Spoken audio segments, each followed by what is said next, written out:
ഇന്ന് നോമ്പ് 19. അപ്പോൾ അതിൻ്റെ വിശേഷങ്ങളാണ് ഇന്നത്തെ വ്ളോഗ് എന്ന് പറയുന്നത്. അപ്പോൾ രാവിലെ തന്നെ നിറയെ മുല്ലപ്പൂ നമ്മുടെ മുറ്റത്ത് ഇങ്ങനെ ചെടിയിൽ വിരിഞ്ഞ് നിൽക്കുകയായിരുന്നേ. അപ്പോൾ കുറച്ച് ഞാൻ പറിച്ചിട്ടുണ്ടല്ലോ, അന്ന് ബോക്സിൽ ഇങ്ങനെ സൂക്ഷിച്ചിട്ടുണ്ടായിരുന്നു ഫ്രിഡ്ജിൽ. അപ്പോൾ ബാക്കിയുള്ളതും കൂടെ പറിച്ചെടുത്തിട്ട് ഒന്ന് കെട്ടിയെടുത്തിട്ടുണ്ട്. കുറേ ഉണ്ടായിരുന്നു കേട്ടോ, അപ്പോൾ ഞാൻ കുറച്ചൊന്ന് കെട്ടി വെച്ചു. പിന്നെ ഒരു പർച്ചേസിന് പോയതായിരുന്നു, നമ്മൾ പർദ്ദയൊക്കെ വാങ്ങിക്കാൻ വേണ്ടിയിട്ട്. അതൊക്കെ കഴിഞ്ഞിട്ട് വീട്ടിൽ വന്നു. പിന്നെ ഒരു 4-4:30 ആയപ്പോഴാണ് കേട്ടോ പിന്നെ കിച്ചണിലോട്ട് കയറിയത് തന്നെ. അപ്പോൾ ഞാൻ ആദ്യം തന്നെ ഒരു 3 പഴമൊന്ന് പുഴുങ്ങിയെടുത്തിട്ടുണ്ട്. നേന്ത്രപ്പഴം, ഏത്തപ്പഴം ഒന്നും പറയും നമ്മളിവിടെ. അപ്പോൾ അതൊന്ന് ഇഡ്ഡലി ചെമ്പിലൊന്ന് ആവിയേറ്റി എടുക്കുകയാണെങ്കിൽ കുറച്ചും കൂടെ നല്ലതായിരിക്കും തോന്നുന്നു. ഒരുപാട് പഴുത്ത പഴം എടുക്കാതിരിക്കുന്നതാണ് നല്ലത്, ഒരു പാകം വരെ. എന്നാൽ പഴുക്കാൻ വേണം, തീരെ പച്ചയായിരിക്കരുത്. അങ്ങനത്തെ രീതിയിലുള്ള നല്ല അത്യാവശ്യം പഴുത്ത പഴം, ഓവർ പഴുത്ത പഴം വേണ്ട. അപ്പോൾ ആ ഒരു പാകത്തിലുള്ള പഴം ഒന്ന് ഇഡ്ഡലി ചെമ്പിൽ ആവിയേറ്റി എടുക്കുന്നതാണ് ഒന്നും കൂടെ നല്ലത്. പക്ഷേ ഞാൻ ഇതുപോലെ വെള്ളത്തിലിട്ടിട്ടുണ്ട് കേട്ടോ നന്നായിട്ട് വേവിച്ചെടുത്തിട്ടുള്ളത്. അതിനുശേഷം ഒരു സ്മാഷർ കൊണ്ടിട്ട് നന്നായിട്ടൊന്ന് ഉടച്ചെടുക്കുന്നുണ്ട്. ഈ സ്മാഷർ കൊണ്ടൊന്ന് ഉടച്ചിട്ടൊന്ന് കൈ കൊണ്ട് കുഴക്കാനായിട്ട് ഞാൻ നോക്കിയിട്ട്, അപ്പം അത്രയ്ക്കങ്ങ് എനിക്ക് പറ്റുന്നില്ലായിരുന്നു, യോജിച്ച് മരുന്നുണ്ടായിരുന്നില്ല. അതുകൊണ്ട് തന്നെ ഞാൻ ഒരു ഫുഡ് പ്രോസസ്സറിൽ ഇട്ടിട്ടാണ്, നമ്മൾ മാവൊക്കെ കുഴക്കുന്ന ഒരു ബ്ലേഡിൽ അതിട്ടിട്ടാണ് നന്നായിട്ടൊന്ന് അരച്ചെടുത്തിട്ടുണ്ടായിരുന്നത്. അപ്പം ഇത് ഞാൻ ഫസ്റ്റ് ടൈമാണ് ഈ ഒരു ഐറ്റം തയ്യാറാക്കി നോക്കുന്നത്. ഇതുവരെ കഴിച്ചിട്ടുമില്ല, പുറത്തുനിന്ന് ഒരിടത്തുനിന്നും അങ്ങനെ കഴിച്ചിട്ടുമില്ല, തയ്യാറാക്കി നോക്കിയിട്ടില്ല, ഫസ്റ്റ് ടൈം. അപ്പോൾ അതിൻ്റെ കുറച്ച് പ്രശ്നങ്ങളൊക്കെ ഉണ്ട്. എന്തായാലും ഞാൻ തയ്യാറാക്കി എടുക്കുന്നുണ്ട് കാര്യം എന്തായിരുന്നാലും.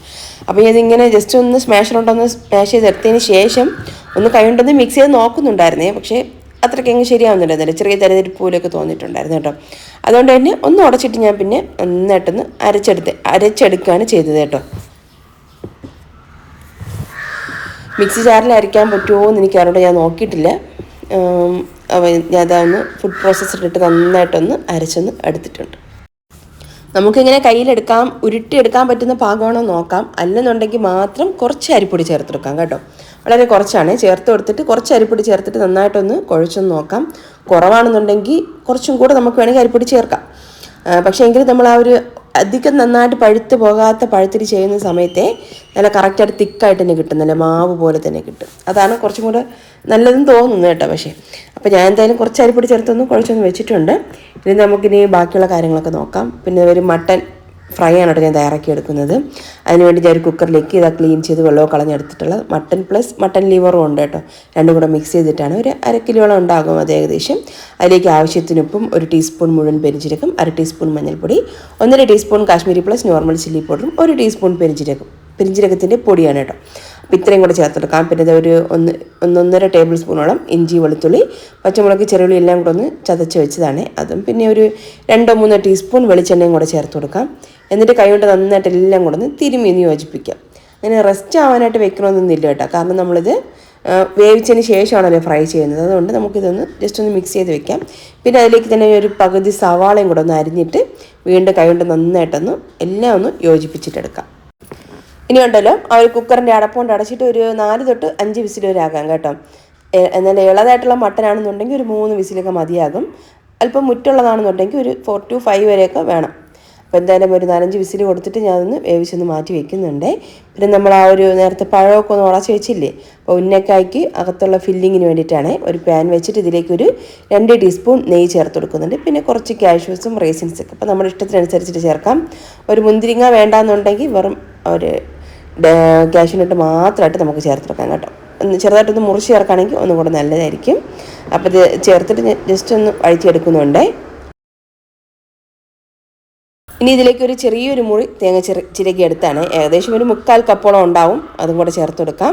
പിന്നെ ഒരു 4-5 ടേബിൾ സ്പൂൺ വരെയൊക്കെ ആകും കേട്ടോ പഞ്ചസാര, അതും കൂടെ ചേർത്തെടുക്കാം. അതിനനുസരിച്ച് ചേർക്കാം.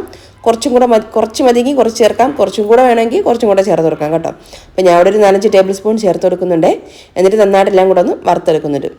ഫ്ലെയിം കുറച്ച് വെച്ചിട്ട് ജസ്റ്റ് ഒന്ന് വറുത്തെടുക്കാം.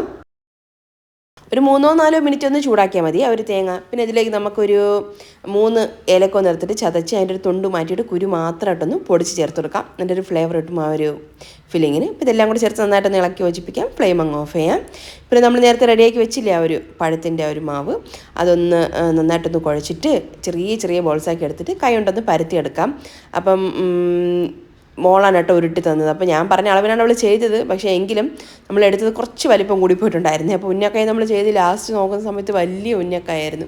ഞാൻ ഒരു മാവ് അത്രയും എടുത്തത് തന്നെ ചിലപ്പം നമ്മൾ ആ ഒരു ഫില്ലിങ് വെക്കുന്ന സമയത്ത് ചിലപ്പോൾ പൊട്ടിപ്പോയാലോ കയ്യിൽ നമുക്ക് കറക്റ്റ് ഷേപ്പിന് കിട്ടാതാവും എന്ന് വിചാരിച്ചിട്ടാണ് അത്രയും ഒരു പഴത്തിൻ്റെ ഒരു ബോൾസിനെ റെഡിയാക്കി എടുത്തത് തന്നെ. പക്ഷേ കുറച്ച് മതിയായിരുന്നു കേട്ടോ. കറക്റ്റായിട്ട് നമുക്ക് കിട്ടും, പൊട്ടിയൊന്നും പോകില്ല. കറക്റ്റ് എല്ലായിടത്തും നന്നായിട്ട് പൊതിഞ്ഞ ഭാഗത്തിന് നല്ല രീതിയിൽ തന്നെ കിട്ടുമായിരുന്നു. അപ്പോൾ ഞാൻ എന്തായിരുന്നാലും ഒരെണ്ണം ഒന്ന് ജസ്റ്റ് ഒന്ന് കൈകൊണ്ടൊന്ന് പരത്തിയിട്ട് അതിനുള്ളിൽ ഈ ഒരു ഫില്ലിങ് വെച്ചിട്ട് നന്നായിട്ടൊന്ന് എല്ലായിടത്തും ഒന്ന് കവർ ചെയ്തെടുക്കുന്നുണ്ട്. എന്നിട്ട് നമുക്ക് കൈകൊണ്ട് ആ ഒരു ഉന്നക്കായുടെ ഷേപ്പ് അറിയാമല്ലോ, ആ ഒരു ഷേപ്പിലൊന്ന് ആക്കിയെടുക്കുന്നുണ്ട് കേട്ടോ. പിന്നെ ഇതൊക്കെ തയ്യാറാക്കി വെച്ച സമയത്ത് ചിലതൊക്കെ ഭയങ്കര വലിയ ഉന്നക്കായായിപ്പോയി. അതുകൊണ്ട് ഞാൻ രണ്ടായിട്ടൊന്ന് മുറിച്ചിട്ട് പിന്നെ വീണ്ടും അതൊന്ന് ഉന്നക്കായ ഷേപ്പിലൊന്ന് ആക്കിയെടുക്കാൻ കേട്ടോ ചെയ്തത്. പിന്നെ ഇതെല്ലാം ഒന്ന് റെഡിയാക്കി ഒന്ന് വെക്കുന്നുണ്ട്. പിന്നെ ഇത് ഞാൻ ഫസ്റ്റ് ടൈമാണ് ഞാൻ പറഞ്ഞത്, ഞാൻ വേറെ ഒരിടത്തൊന്നും കഴിച്ചിട്ടില്ല, ആദ്യമായിട്ടാണ് തയ്യാറാക്കി നോക്കുന്നത് തന്നെ. പക്ഷേ അത്യാവശ്യം ബോറില്ലാത്ത രീതിയിലാണ് കേട്ടോ അത് കിട്ടിയിട്ടുണ്ടായിരുന്നത്. കാണാൻ അത്യാവശ്യം നല്ല ഭംഗിയുണ്ടായിരുന്നു, കഴിക്കാനും നല്ല ടേസ്റ്റ് ആയിരുന്നു കേട്ടോ. ഞാൻ വിചാരിച്ചില്ല ഈ സാധനത്തിൽ ഇത്രയും ടേസ്റ്റുള്ള ഐറ്റം ആയിരിക്കുന്നു. എനിക്കൊരു വെച്ചാൽ ഒരു ആവറേജ് സാധനമായിരിക്കും എന്നുള്ളൊരു മൈൻഡ് സെറ്റായിരുന്നു. പക്ഷേ അത്യാവശ്യം നല്ല ടേസ്റ്റ് ഉണ്ടായിരുന്നു കേട്ടോ. പിന്നെ അത് ഫ്രൈ ചെയ്തെടുക്കാൻ വേണ്ടിയിട്ടാണ് ഞാൻ ഒരു കടായിൽ സൺഫ്ലവർ ഓയിലാണ് കേട്ടോ ഉപയോഗിക്കുന്നത്, അത് ഒഴിച്ചു കൊടുത്തിട്ടുണ്ട്. പിന്നെ വേറൊരു കടായി വെച്ചിട്ട് അവർ മട്ടനും ഒന്ന് ഫ്രൈ ആക്കി എടുക്കണമല്ലോ, അപ്പോൾ അതിന് വേണ്ടിയിട്ട് ഞാൻ വെളിച്ചെണ്ണയാണ് കേട്ടോ ഒഴിച്ചു കൊടുത്തത്. അപ്പോൾ നമുക്ക് ആ ഒരു ഉന്നക്കായ ഉണ്ടല്ലോ, ജസ്റ്റ് നമുക്ക് നെയ്യിലുണ്ടല്ലോ ജസ്റ്റ് ഷാലോ ഫ്രൈ ചെയ്തിട്ട് കൊടുക്കാം. അതായത് പാൻ ഫ്രൈ ഒരു കളറാകുന്നവരെ തിരിച്ച് മറിച്ചു വിട്ടിട്ടൊന്ന് അങ്ങനെ ചെയ്തെടുത്താലും മതി. അതും ടേസ്റ്റ് ആയിരിക്കും തോന്നുന്നു. ഇനി ഒരു പ്രാവശ്യം അങ്ങനെ ചെയ്ത് നോക്കണം. പിന്നെ ഞാൻ ഒരു മട്ടൻ ഉണ്ടല്ലോ കുക്കറിൽ തന്നെ ഇരുന്നതിന് പ്രഷറൊക്കെ പോയതിന് ശേഷം ഉണ്ട് അടപ്പൊന്ന് മാറ്റിയിട്ട് നോക്കിയിട്ടുണ്ടായിരുന്നു അത് കുക്കായിട്ടുണ്ടോ എന്ന്. ഇപ്പോൾ നന്നായിട്ട് വെന്ത് വന്നിട്ടുണ്ടായിരുന്നു. അതിന് ശേഷമാണ് ഒരു കടായിൽ വെളിച്ചെണ്ണ ഒഴിച്ചിട്ട് നമുക്കിതൊന്ന് ഫ്രൈ ചെയ്തെടുക്കാനുള്ളത്. കുറച്ച് വെളിച്ചെണ്ണ ഒഴിച്ചാൽ മതി, ഒരുപാട് എണ്ണ ഒന്നും ചേർക്കണ്ട. ഇങ്ങനെ നമ്മൾ മട്ടനായിരുന്നാലും ബീഫൊക്കെ ആയിരുന്നാലും ഫ്രൈ ചെയ്യുന്ന സമയത്ത് അത് കുറച്ച് വെളിച്ചെണ്ണ ഒഴിച്ചിട്ട് നന്നായിട്ടൊന്ന് ഇളക്കി കൊടുത്ത് ആ ഒരു അരപ്പൊക്കെ ഒന്ന് മൊരിയിച്ചെടുക്കണം. അതാണ് എൻ്റെ ഒരു പാകം എന്ന് പറയുന്നത്.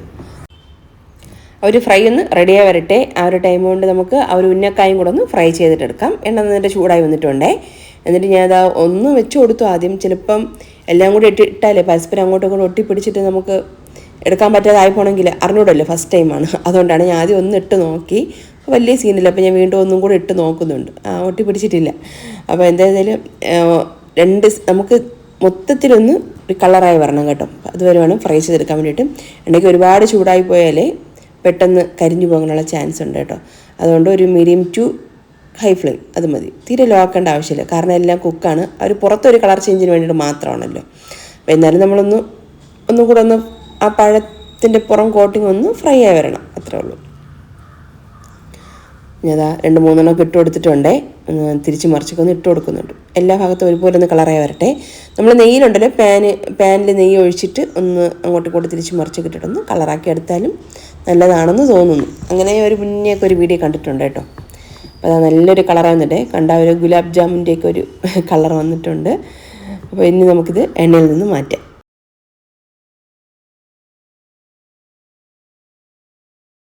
ഞാൻ അടുത്ത ബാച്ചും ഇട്ട് കൊടുക്കുന്നുണ്ടേ. അപ്പോൾ ഞാൻ ഒരു 5 എണ്ണം മാത്രമേ ഫ്രൈ ചെയ്യുന്നുള്ളൂ കേട്ടോ. ബാക്കി 5 എണ്ണം ഞാൻ ഫ്രീസറിലോട്ടൊന്ന് എടുത്ത് വെച്ചിട്ടുണ്ട്. ഇതെല്ലാവരും കഴിക്കുമോ എന്ന് പോലും എനിക്കൊരു ഉറപ്പില്ലായിരുന്നു. ഫസ്റ്റ് ടൈമാണ്, ആരും കഴിച്ചിട്ടുമില്ല. ഞാൻ കഴിച്ചിട്ടില്ലെങ്കിൽ എൻ്റെ വീട്ടിലുള്ള ആരും കഴിച്ചിട്ടും ഉണ്ടാവില്ല.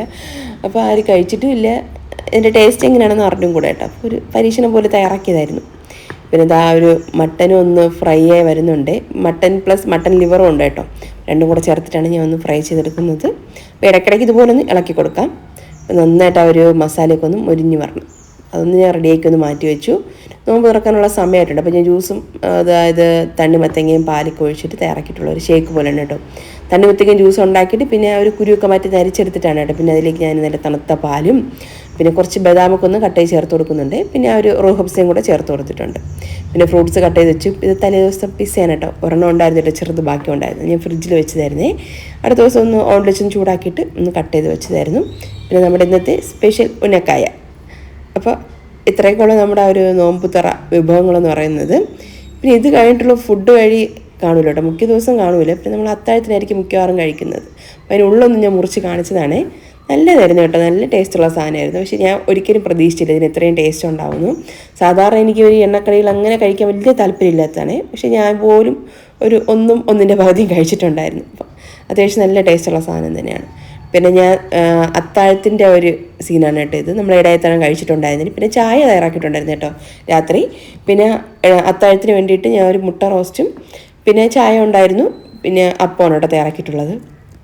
മട്ടൻ ഓൾറെഡി നമ്മൾ രാത്രിയെ ഫ്രൈ ചെയ്ത് വെച്ച് പിന്നെ ഞാൻ രാവിലെ വീണ്ടും ഒന്നും കൂടെ ഒരു 1-2 ടീസ്പൂൺ വെളിച്ചെണ്ണയൊക്കെ ഒഴിച്ചിട്ട് വീണ്ടും ഒന്നും കൂടെ ഒന്ന് ചൂടാക്കി വരട്ടി എടുത്തിട്ടുണ്ട്.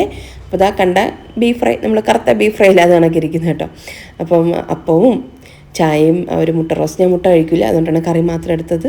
പിന്നെ ഇതാ ഒരു മട്ടൻ ഫ്രൈയും. ഇത്രയൊക്കെ ഉള്ളൂ. കുഞ്ഞു റെസിപ്പിയും കുഞ്ഞു വീഡിയോസൊക്കെയാണ്. ഇഷ്ടമായിട്ടുണ്ടെങ്കിൽ മറക്കാതെ തന്നെ ലൈക്കും ഷെയറും കമൻറ്റൊക്കെ ചെയ്ത് നമ്മുടെ ചാനലും കൂടെ ഒന്ന് സപ്പോർട്ട് ചെയ്യാം കേട്ടോ. അപ്പോൾ ഈ വീഡിയോ കണ്ട എല്ലാ കൂട്ടുകാർക്കും താങ്ക്സ്.